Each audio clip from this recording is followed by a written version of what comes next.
எனக்கு உங்க மேல காதல் இருக்கு. என்னோட காதல் உங்ககிட்ட தான் இருக்கு. அதனாலதான் சொல்றேன், எப்பேற்பட்ட பிரச்சனையா இருந்தாலும் நான் உங்களை ஏத்துக்கிறேன்.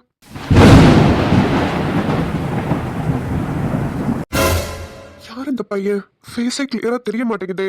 என்ன படம் ரொம்ப பாப்பீங்களோ? டயலாக்ஸ்லாம் அப்படியே அடிச்சு விடுறீங்க. சாய். சூர்யா? சூர்யாவா? சாய் கிட்ட பேசிக்கிட்டு இருக்கிறது? சூர்யா? ஹலோ சித்தி. சொல்லாதே. நம்ம சாய் கிட்ட அவரோட காதல சொன்ன பையன் பேர் என்ன? அவர் பேரு சூர்யா. அதே அது என்னாச்சுப்பா? ஒன்னும் இல்ல சித்தி, நான் 2 நிமிஷம் கழிச்சு கூப்பிடுறேன். சூர்யா, இங்க பாருங்க, இந்த உலகத்துல எவ்வளவோ பொண்ணுங்க இருக்காங்க. அது ஏன் நான் தான் உங்களுக்கு வேணும்னு நீங்க இவ்வளவு தூரம் அனுப்பிடிச்சிட்டு இருக்கீங்க? ப்ளீஸ் சூர்யா, தயவு செஞ்சு இது மாதிரிலாம் பேசி என்னோட வாழ்க்கையும் கெடுத்துட்டு உங்களோட வாழ்க்கையும் கெடுத்துக்காதீங்க. நான் உங்களை கெஞ்சி கேட்டுக்கிறேன், என்னைய விட்டுருங்க. நீங்களும் சந்தோஷமா இருங்க. சாய், நீங்க சொல்ற ஒரு விஷயமும் உங்களோட நல்லதுக்கு நீங்க சொல்றீங்களோ இல்லையோ, என்னோட நல்லதுக்கு தான் நீங்க சொல்றீங்கன்னு எனக்கு நல்லாவே புரியுது. நான் என்னோட லைஃப்ல ஃபேமிலியா குழந்தைங்களோட இருக்கணும், எல்லாரோடையும் சந்தோஷமா இருக்கணும்னு நீங்க நினைக்கிறீங்க. ஆனா சத்தியமா சொல்றேன், என்னோட சந்தோஷமே நீங்க தான் சாய்.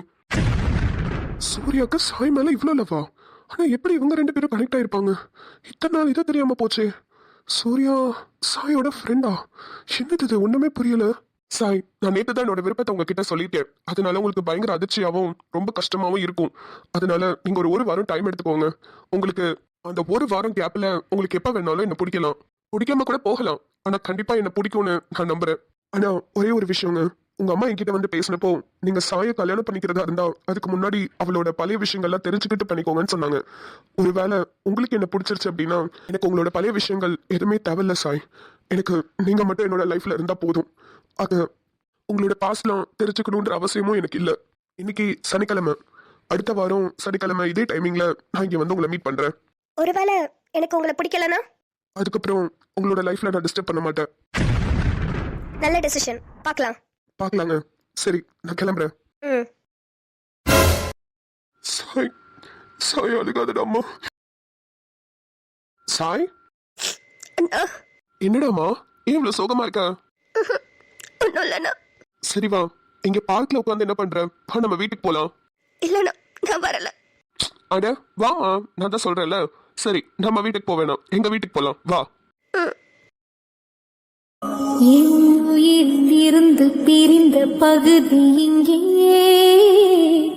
நான் இழந்த சிரிப்பும் இதய துடிப்பும் மீண்டும் இங்கே. அக்கா. என்னம்மா? எப்படிக்கா நீ மட்டும் அன்னைக்கு பார்த்த மாதிரி அப்படியே இருக்க? கொஞ்சம் கூட மாற்றமே இல்லக்கா உன்கிட்ட.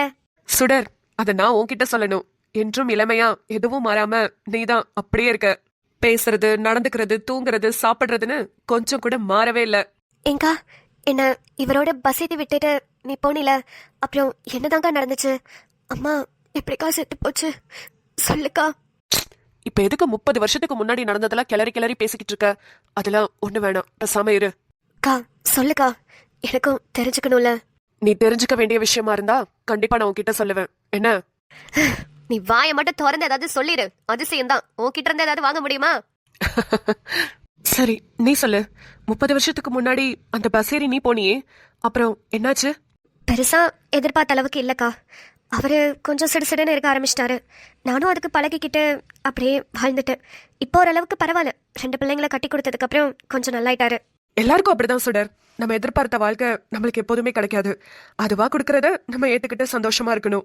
ஆமாக்கா, நான் சின்ன வயசுல இருந்தே நீ இதை தான் சொல்லி என்னை வளர்த்துருக்க. அதனாலதான் என்னால இவ்வளவு தூரம் போராடி வர முடிஞ்சது. கயல்மா, தேவசேனா தூங்கிட்டாளா? ஆமாமா, குளிக்க ஊத்தணும். பால் குடிச்சிட்டு நல்லா தட்டி கொடுத்து தூங்கிட்டாங்க. இவ இங்க நல்லா தூங்குறா, அவ அங்க நல்லா ஆட்டம் போட்டுக்கிட்டு இருக்கான். தூங்கவே மாட்டேங்கிறான். தன்மை பாவம் ஆட்டிக்கிட்டே இருக்கா தொட்டில போட்டு.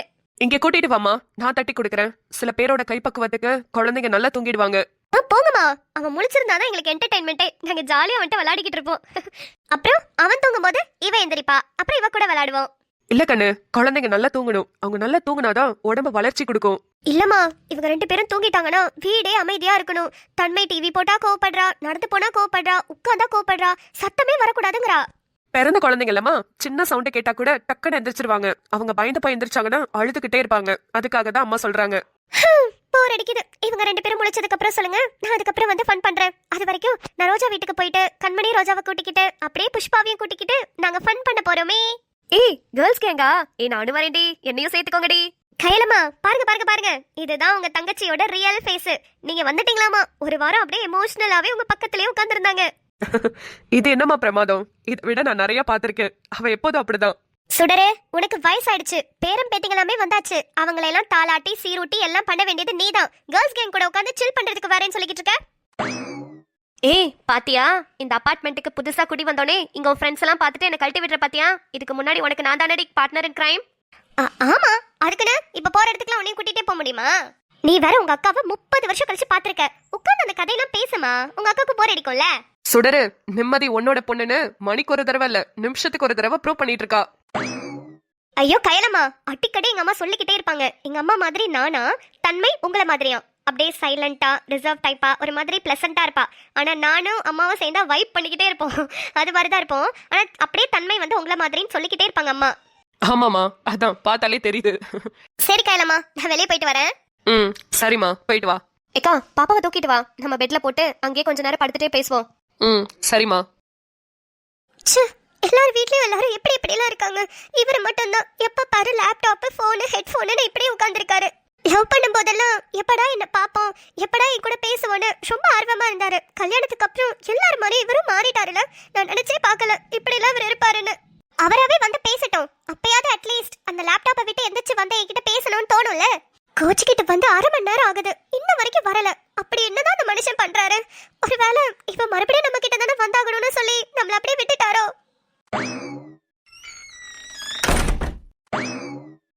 வராரு, கொஞ்ச நேரம் அழுத சீன் போடுவோம். ஐயோ, அழுக வர வந்து தொலைய மாட்டேங்குது. எச்சியை தொட்டு கண்ணில் வச்சிருவோம். ஐயோ ஆரம்பிச்சிட்டாலா? இந்த ஸ்டக்காய் வர வைஃபைய கூட சமாளிச்சிடலாம் போல, இந்த வைஃபை சமாளிக்க முடியலையே. லட்டு, லட்டுமா இங்க பாரு. என்ன சொல்லுங்க. இங்க ஒரு நிமிஷம் பாரு, நான் உனக்கு என்ன வாங்கிட்டு வந்திருக்கேன்னு பாரு. என்ன, எதையாவது கொடுத்து சமாதானம் பண்ணலான்னு பாக்குறீங்களா? நான் கண்டிப்பா சமாதானம் ஆக மாட்டேன். நீங்க என்ன கொடுத்தாலும் சரி. ஒரு நிமிஷம் எந்திரிய. எதுக்கு? எந்திரி சொல்றேன். விடுங்க, பண்றதெல்லாம் பண்ணிட்டு இப்ப சமாதானப்படுத்துற மாதிரி நடிச்சிட்டு இருக்கீங்களா? ஏன் இவ்வளவு நேரம் லேப்டாப், போன், ஹெட்போன் கொடுத்து குடும்பம் நடத்திட்டு இருந்தீங்க? அதுங்களே போய் கட்டிப்பிடிச்சுக்க வேண்டியதானே? எதுக்கு என்கிட்ட வரீங்க? ஓஹோ, மூணத்துலயே சார்ஜ் இல்லையோ? லட்டு, உனக்கு வாய் ரொம்ப அதிகமாயிடுச்சுமா. இத கூட நான் இப்ப பேசலன்னு வெச்சுக்கோங்க, அவ்வளவுதான். நான் ஒருத்தங்க இருக்கேன்றதே மறந்துட்டு நீங்க இதுங்க கூட குடும்பம் நடத்தி இருப்பீங்க. சரி, அதையும் சொல்லிட்டு இருக்காத, கேட்கறதுக்கே ஒரு மாதிரி இருக்கு. உனக்கு ஒண்ணு வாங்கிட்டு வந்திருக்கேன்னு சொன்னல, அது என்னன்னு கேட்க மாட்டியா? என்ன? மூஞ்ச நல்லா வச்சுட்டு கேளு, அப்பதான் தருவேன். இப்ப கொடுங்க. இந்தா வாங்கிக்கோ. என்னது இது? சில்க். எது? இல்ல டைரி மில்க் சில்க்னு சொல்ல வந்தேன். அதானே பார்த்தேன். வாயெல்லாம் கொஞ்சம் ஓவரா தான் இருக்கு. என்ன, இத கொடுத்தா நான் சமாதானம் உங்கள்ட்ட பேசணுமா? இத ஓபன் பண்ணி பாரு, இதுக்குள்ள ஒரு ஸ்பெஷல் இருக்கு. என்ன இருக்கு? ஓபன் பண்ணுமா. நீங்களே ஓபன் பண்ணுங்க. இத ஓபன் பண்றது கூட உனக்கு கஷ்டமா இருக்குல்ல? இங்க பாரு. ஏங்க, என்னங்க ஹார்ட் நல்லா இருக்கு. அந்த ஹார்ட் என்னோட ஹார்ட், உனக்காக. இப்படிலாமாங்க கண்டுபிடிச்சிருக்காங்க? நல்லா இருக்குங்க. லட்டு, நான் பண்ணது பெரிய தப்புதாம்மா. நான் உன் கூட டைம் ஸ்பெண்ட் பண்ணாம லேப்டாப்ல ஒர்க் பண்ணிட்டே இருந்தது ரொம்ப தப்புதான். I'm sorry. என்னடா இவன் இவ்ளோ பெரிய தப்பு பண்ணிட்டு ஒரு 100 ரூபாய் சாக்லேட்டை கொடுத்து சமாதானப்படுத்துறான்னு மட்டும் நினைக்காத. இது சும்மா உன்னை சின்னதா சந்தோஷப்படுத்துறதுக்காக தான். ஆனா உனக்கு ஒரு பெரிய சந்தோஷமான விஷயம் சொல்றேன். சொல்லுங்க. நாளைக்கு நான் லீவ் போட்டிருக்கேன். 24 மணி நேரமும் உன் கூட தான் டைம் ஸ்பெண்ட் பண்ணணும்னு நினைக்கிறேன். நம்ம எங்கேயாவது வெளியே போயிட்டு வருவோமா? வேணாங்க. வேண்டாமா? ஏன்? உண்மையை சொல்லணும்னா இங்க ஒரு பொண்ணுக்கும் பிடிச்சது ஹஸ்பண்ட் கூட வெளியே போறது, செலவு பண்றது, அப்புறம் சுத்தி பாக்குறது அதெல்லாம் இல்லைங்க. 2 பேரும் ஒன்னாவே எந்திரிக்கணும், ஒன்னாவே சமைக்கணும், ஒன்னாவே பாத்திரம் வளர்க்கணும், ஒன்னாவே துணி துவைக்கணும். இதெல்லாம் பண்ணும்போது ஒருத்தருக்கு ஒருத்தர் சில விஷயங்கள்லாம் ஷேர் பண்ணிக்கிட்டு பேசிக்கிட்டே பண்ணுவோம்ல, அது இருந்தாலே போதுங்க. எனக்கு ரொம்ப ரொம்ப சந்தோஷமா இருக்கும். அப்புறம் எல்லாம் முடிச்சுட்டு 3 வேளையும் ஒன்னா உட்காந்து சாப்பிடணும். நான் உங்களுக்கு ஊட்டி விடணும், நீங்க எனக்கு ஊட்டி விடணும். இது மாதிரி ஒரு நாள் ஃபுல்லா இருந்துட்டாலே எனக்கு ஆயுசு ஃபுல்லா சந்தோஷமா இருக்குங்க. நீங்க நினைச்சா என்னை வெளியே கூட்டிட்டு போய் தங்கம், வைரம் இப்படி ஏதாவது வாங்கி கொடுக்க முடியும் தான். ஆனா அதுலலாம் கிடைக்கிற சந்தோஷத்தை விட வீட்டிலேயே என் கூடவே நீங்க எல்லாத்துலயுமே டைம் ஸ்பெண்ட் பண்ணீங்கன்னா அது மாதிரி ஒரு சந்தோஷம் எவ்வளவு விலை கொடுத்தாலும் கிடைக்காதுங்க. சில பேர்லாம் ஒய்ஃபை நல்லா பாத்துக்கிறோன்ற பேர்ல அங்க கூட்டிட்டு போகணும் இங்க கூட்டிட்டு போகணும் அதை வாங்கி தரணும் இதை வாங்கி தரணும்னு நினைப்பாங்க. ஆனா அவங்க வீட்டுக்குள்ள எப்ப பாரு போனே நோண்டிட்டு இருப்பாங்க. ஒய்ஃப் என்ன பண்றாங்கன்னு கூட அவங்களுக்கு தெரியாது. அது மாதிரி இருக்கிற ஆம்பளைங்களை எனக்கு சுத்தமா பிடிக்காது. பொண்டாட்டி செய்யற ஒரு வேலையிலையும் அவங்க பங்கு இருக்கணும்னு நினைக்கிறாங்க பாருங்க, அவங்க தான் உண்மையான ஹஸ்பண்ட். இப்போ நான் பாத்திரம் வளர்க்குறேன்னு வச்சுக்கோங்களேன், நீங்க அதை கழுவலாம். இப்போ நான் துணி துவைக்கிறேன்னா நீங்க அதை அலசி போடலாம். இப்போ நான் சமைக்கிறேன்னா கூடவே இருந்து காயெல்லாம் கட் பண்ணி கொடுக்கலாம். இந்த மாதிரி சின்ன சின்ன வேலை செய்யும் போது நம்மளுக்குள்ள இன்னும் கொஞ்சம் அந்த லவ் அதிகமாகுங்க. லட்டுமா, நான் இவ்வளோ நாளா நம்மளோட சந்தோஷம் வெளியே இருக்குன்னு நினைச்சிட்டு இருக்கேன். ஆனா நீ சொன்னதுக்கு அப்புறம் தான் புரிஞ்சுது நம்மளோட சந்தோஷம் நம்ம இருக்கிற இடத்துல தான் இருக்குன்னு. இனிமே பாரு, நீ நினைச்ச மாதிரி நமக்கு பிடிச்ச மாதிரி இருக்க போறேன். ஓகே? எனக்கு நீங்க சொன்னதை கேட்கும் போதே சந்தோஷமா இருக்கு. சரி வா, இப்பல இருந்தே ஸ்டார்ட் பண்ணலாம். நீ இன்னும் மத்தியானம் சமைக்கல, வா சேர்ந்தே சமைப்போம். போலாம். ராஜா ப்ரோ, டைம் ஆயிடுச்சு. சிஸ்டரை கூப்பிட்டு போல. இல்ல கார்த்திக், ஃபோன் பண்ணி கேட்டேன். நம்ம சந்திரன் இருக்கார்ல, அவரு தான் ரோஜா ஒர்க் பண்ற பிரான்ச்சோட மேனேஜரும். அதனால அவர் கூட வரேன்னு சொல்லிட்டா. இனிமே காலையில அவர் கூட போயிருவா, சாயந்தரமா அவர் கூட வந்துருவா. அப்பா, எனக்கு ஒரு வேலை மிச்சம். இருங்க, சிஸ்டர் வரட்டும், சொல்லி விடுறேன். கார்த்திக், கல்யாணம் ஆனதுல இருந்து நீங்க சரியே இல்ல. ஆமா, எப்படி போகுது உங்க ரூட்டு? இப்பெல்லாம் எல்லாம் நல்லா தான் ப்ரோ இருக்கும், போக போக தானே தெரியும். இந்த கேள்விய ஒரு 6 மாசம் கழிச்சு கேளுங்க. அப்ப எப்படி வண்டி வண்டியா சொல்றேன்னு மட்டும் பாருங்க. ஹலோ, என்ன இங்க மாநாடு? குட்டிமா, ஏய், இவ சரியான ஆளு. நான் வேலைக்கு போயிட்டு வந்தோடனே ஓஜாமா ஓஜாமா சாக்கி சாக்கின்னா, இப்ப சாக்லேட்டை கையில கொடுத்தோடனே நைஸா ராஜா பாக்கிட்ட போய்கிட்டியா? ஏய், இவ ஏன் புள்ளடி, என்கிட்ட தான் இருப்பா. ஹலோ சார், அவங்க எனக்கும் தான் பிள்ளை, சரியா? சிஸ்டர், எப்படி போச்சு பேங்க்? ஆமா, சந்திரன் ப்ரோ தான் மேனேஜராமே. ஆமா கார்த்திக், நைட் எல்லாம் மாமா கிட்ட புலம்பிக்கிட்டே இருப்பேன், யாரு மேனேஜரா வர போறாங்க என்னன்னு தெரியல மாமா, பயமா இருக்கு அப்படின்னு. கடைசியில பார்த்தா நம்ம சந்திரனா ரொம்ப ஹாப்பியா இருந்தது. சூப்பருங்க.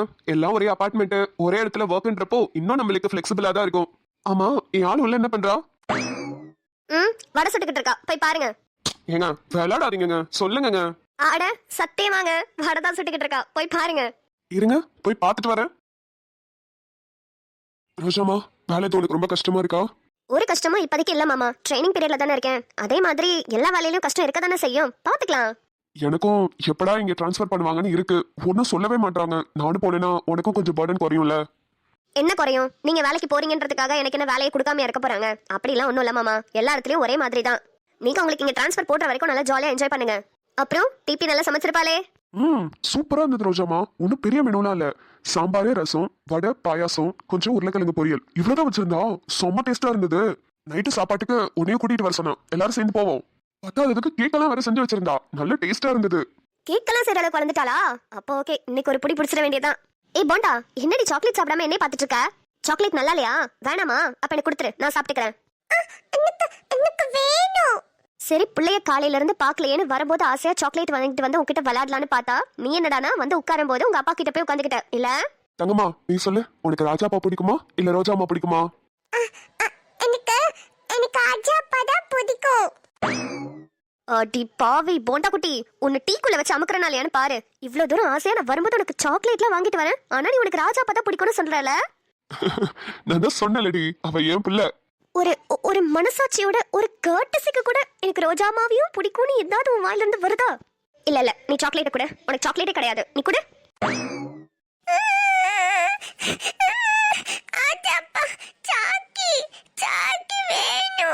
ஏய் எருமை, குதிரை பிள்ளைட்ட பச்சை பிள்ளை போய் அள வச்சுக்கிட்டு இருக்க. ஏய் போண்டா குட்டி, அழுவாதடி, சும்மா கச்சு விளையாட்டுக்கு சொன்னேன்டி. இந்தா நீ சாப்பிடு. இப்ப சொல்லு, உனக்கு ராஜாப்பா பிடிக்குமா இல்ல ரோஜாமா பிடிக்குமா? எனக்கு ரோஜாமா தான் பிடிக்கும். அடி பாவி, இதுல ஒரு சாக்லேட்டை கொடுத்தா ஒண்ணு மாக்கிட்டால. மாமா, உங்களுக்கு புரியலையா? யாரு உனக்கு பிடிக்கும் நம்ம யாரு கேக்குறாங்களோ அவங்கள தான் பிடிக்கும் நம்ம சொல்றா. இப்ப நீங்க கேளுங்க, உனக்கு ரோஜாமா பிடிக்குமா இல்ல ராஜாப்பா பிடிக்குமான்னு. அவன் உங்களதான் பிடிக்கும்னு சொல்லுவா. நான் கேட்டேன்னு வச்சுக்கோங்க, அவன் என்னதான் பிடிக்கும்னு சொல்றா. இதுல ஆனா சத்தியமா நீ இவ்வளவு பெரிய கிரிமினல் மொழியோட இருப்பேன்னு நான் எதிர்பார்க்கல. இதுல எதிர்பார்க்கல.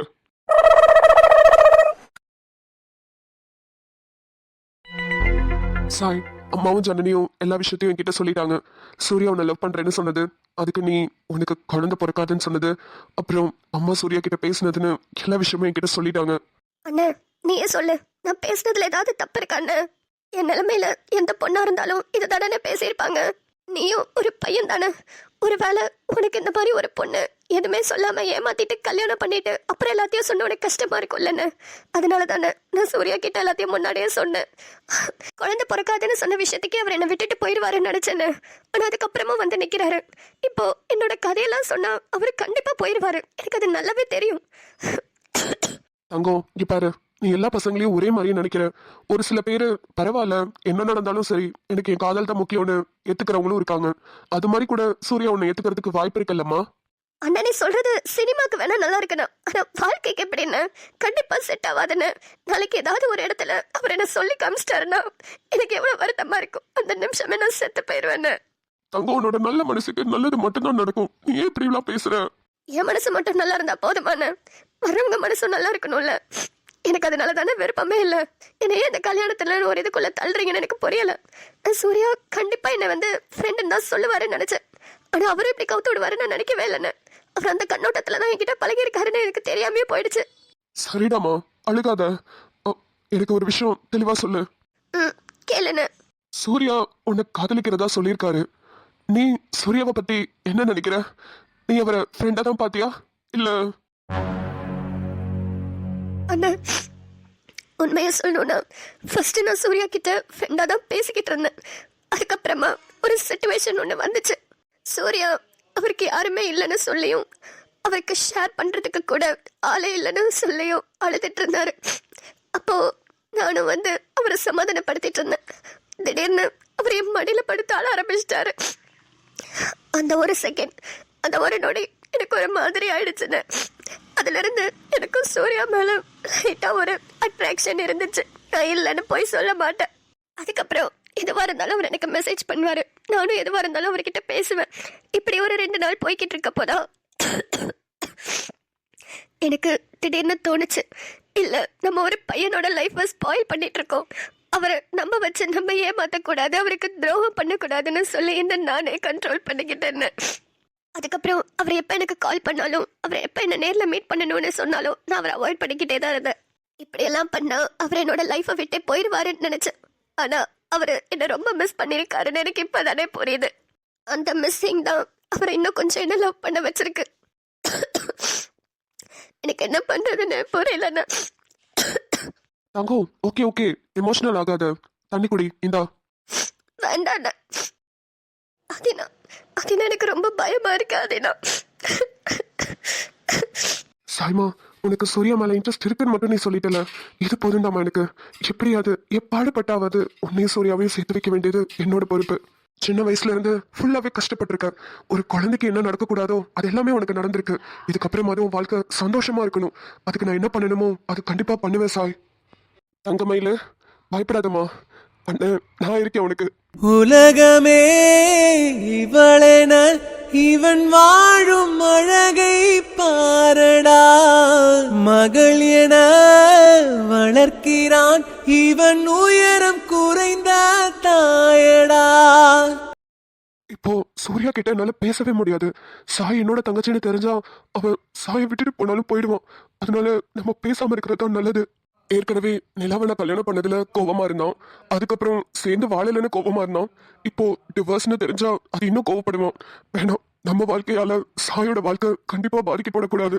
ஆனா சூர்யாக்கு சாயோட பழைய விஷயங்கள் எல்லாமே தெரியணும். அது எப்படியாவது அவனுக்கு நம்ம தான் தெரியப்படுத்தணும். அதுக்கு நிலாவை வச்சுதான் மூவ் பண்ணணும்.